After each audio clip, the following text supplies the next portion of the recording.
Alright, hey guys, welcome. Just going to be doing a little series I've been thinking about for a while because I don't think I've personally seen it, but reviewing cars that are roughly 10 years or older, because I know the used car market is way bigger, and when you look up a review of a car, you don't want to see a video of when it was new because that's not really going to help you know the reliability and things like that. So just decided I'd chip in and start this mini series, or however it goes.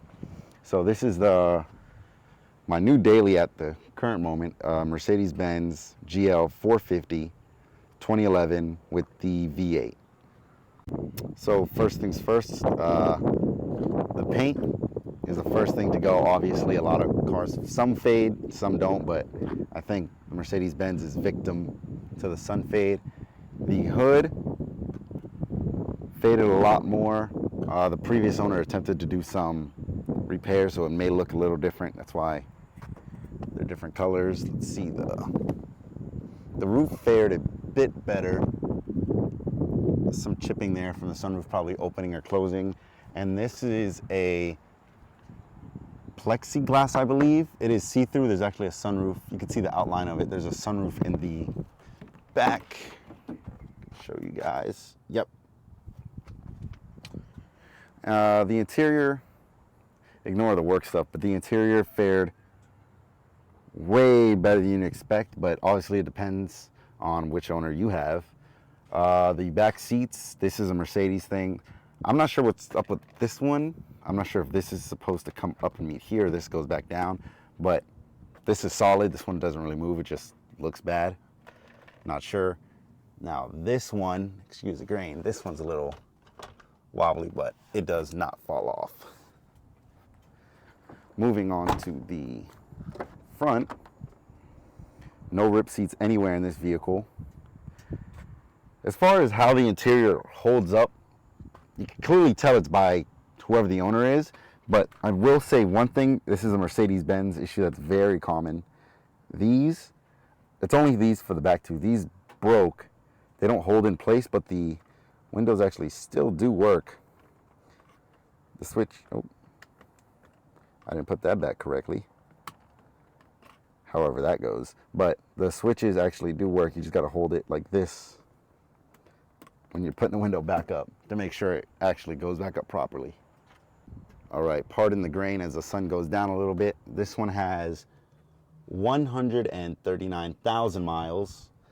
The previous owner got it in at, they bought it from the second owner at 49, so they put basically 100,000 miles on the car.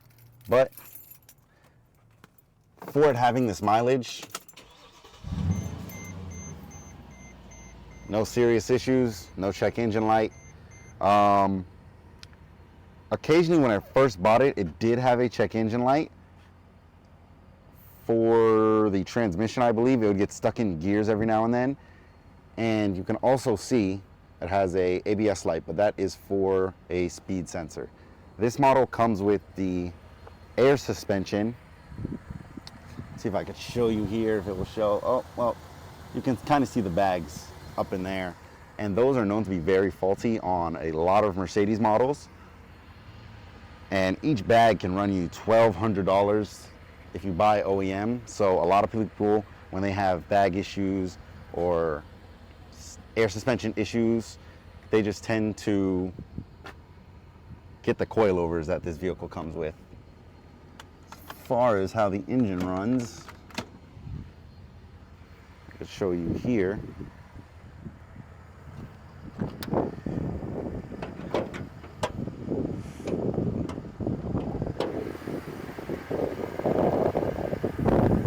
Smooth. No ticking. Let me get closer with the microphone. Nothing. No squeaking. Honestly, the best feeling ever is when you have a car that just runs perfect, especially when you first bought it. You're always on edge wondering if something's going to start happening, but I think this one is pretty solid. Now, as far as the air suspension goes, there is a button right here that controls if it goes up or down. There's not I'm used to when cars have air suspension, there's different levels you can personally adjust it to, but this one is either up or down, and it'll auto adjust how it feels. But we could turn this on just to show you guys the air suspension in this car does work. You get a rising notification, and then you start hearing a little noise. Oh, you can see it rising. It's slow, but you'll see the difference. You could probably hear this pump running at the front. The pump is located right here. So the air suspension pumping. You can see the car gets noticeably higher on all fours. And even when you drive, that sound you hear, you'll hear that constantly. It's not really annoying because you don't hear it it's not that loud when you're in the cabin, but that's just it letting go of extra pressure if there's too much air in one of the bags.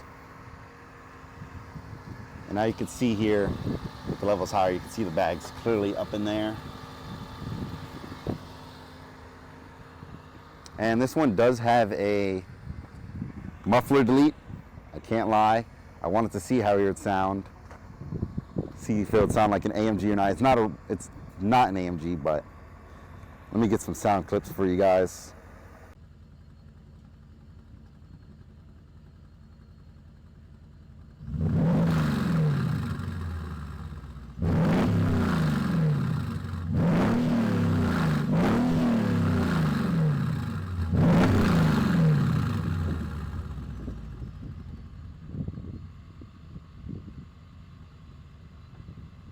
And this car is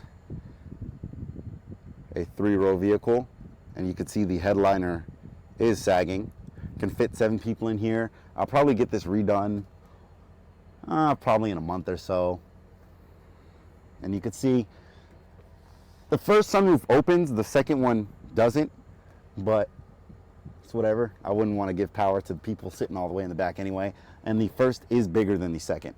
The screen, once this focuses here, you can see it has been affected by the sun. It is cracking. And as far as Bluetooth and everything else, the vehicle does not come standard with it. Well, it does if you got the option, but this does not have. This did not come with the factory Bluetooth option, but they do sell these that go into the dongle that make it Bluetooth. This is what they normally ship with. Haven't seen one of these in years. And an aux cord if you just want to do that, and this is what you get. The OEM device they do ship with is like, it's huge. The Bluetooth device it comes with is huge and has a Mercedes-Benz logo on it. Doors and stuff. This, show y'all here. The latch doesn't even, like, it just opens freely because this little part in the middle right there broke.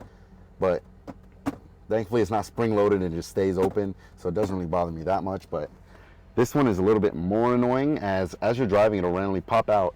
Like, you can just, and it just comes out. Like the smallest tap on the road, it's coming out.